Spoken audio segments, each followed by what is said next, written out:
Hi, I'm David Wright. You're watching Press Pass TV. Hey, welcome to Press Pass TV. Thanks for joining us. I'm Michael Artsis here at the 4040 Club in New York City. This is a great place to eat, catch a good game, or party like a rock star. And it's our home away from home. They've got locations in New York City, Las Vegas, and Atlantic City. I'm joined by my good friend and good buddy, Geoff Pope from the New York Giants. Geoff's got a really good story, and let me tell you a little bit about it before we jump into this interview. Geoff was on the practice squad of the New York Giants for nearly the entire season. He worked hard every day in practice, never certain what his future with the team was going to be like. And then, as the Giants steamrolled into the playoffs, Geoff got the call that he would be joining the team on the active roster and signed a contract. Geoff, I was so proud of you when that happened. You must have been so proud of yourself. What happened through that whole period, and what was it like? Being on the practice squad for the entire season for the New York Giants was certainly a great experience and a humbling experience.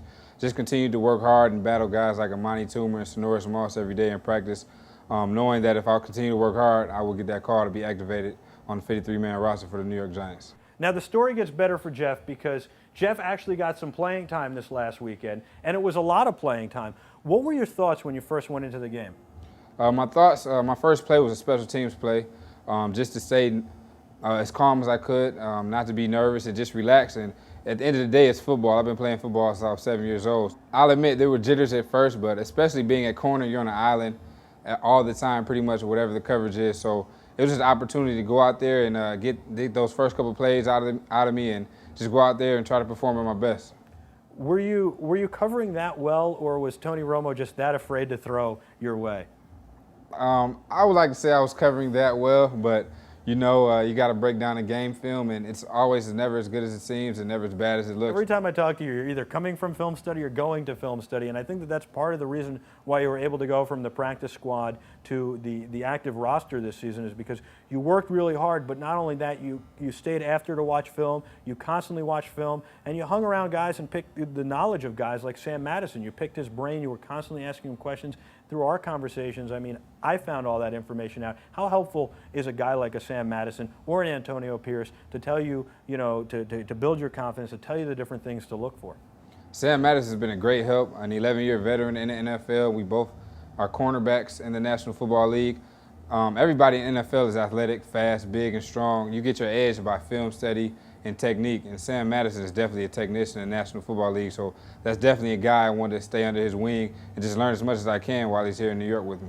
Well, you're headed to Green Bay next week, the frozen tundra as it is, and it's going to be cold, but you're familiar because you're from Michigan, so you're going to bundle up or not bundle up. What do? Do you wear sleeves, no sleeves? I'm going out there with no sleeves on. I got to do it. Bold move, man. 11 degrees they're calling for. But it's the NFC Championship game. You only live once, and it's Lambeau Field. I mean, what can you ask for? I'm sure I can go out there with no sleeves on.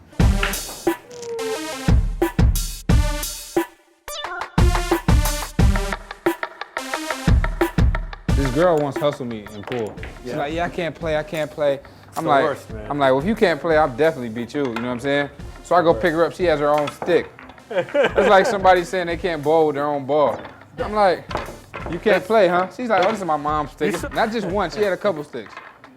Geoff Pope and I are going to play some pool. He's probably going to beat me, because I'm not very good. I don't get the whole angle thing of pool, man. It's quiet isn't my sport, but let's see what we got here. What's the biggest surprise being out there? Just the crowd, I mean, I know they're cheering, it's a playoff game, but they're cheering when they shouldn't be cheering. It's like 3rd and 30, and they're still cheering. I'm like, you guys aren't getting 30 yards. Like, stop cheering. Nice.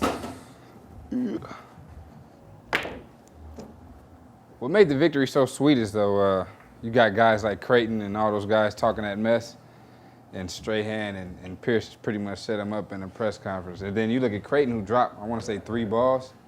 He can't feel too good. But we've been underdogs all year, so that's kind of how we like it. So, especially on the road, that's probably where we're most comfortable at anyway. So, What was your favorite part of the game, man? I have to say at the end when R.W. McCorders got the interception late, that was big. Not your first tackle? Nah, because it was a guy I really had to mount up for. It wasn't a receiver, a punt returner. It was Witten, big guy. So. Not your second tackle on Witten? Nah, 2 tackles though. Hey, I got him down. Yeah, so. Anything you didn't expect during the game? Only thing I didn't expect was when I got in the game, Tony Romo basically not to throw to my side, but I'm not Tony Romo, so I don't know. What do you do to stay loose on game day? Well, you know you gotta have your game day music. So I stay with a little bit of Tupac, a little bit of T.I. and Lil Wayne. That pretty much puts me in the mood ever since I was in high school. You talk to your high school coach and stuff too? Oh yeah, my high school coach was really a mentor, Coach Merchant, back at Detroit Jesuit High School. Great guy. He was watching him and his wife, and a lot of my past teammates got a kick out of the game. He definitely called me, and we talked it up after the game.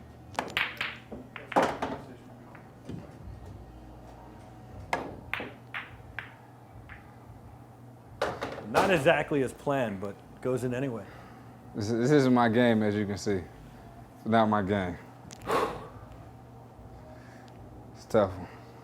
I don't know. I think you got the 3 ball right there. I don't think I got it.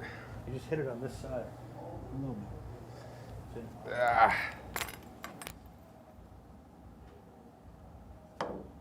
I understand this game. I just can't execute it. Look at you. Tearing it up, man. This is all luck. All luck. Oh, this game. I'm calling it.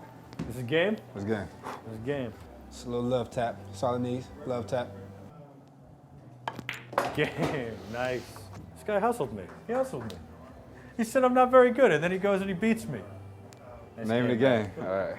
Mike, I guess, didn't believe in my strong competitive spirit and tried me in a game of pool. And as you can see, this game is over with. This is Geoff Pope with the New York Giants with Mike Arsis and PressPassTV. Having a great time at 4040. Come check us out maybe on a Friday or Saturday night. And definitely check out the New York Giants this Sunday playing the Green Bay Packers in the NFC Championship. I'll take you again later.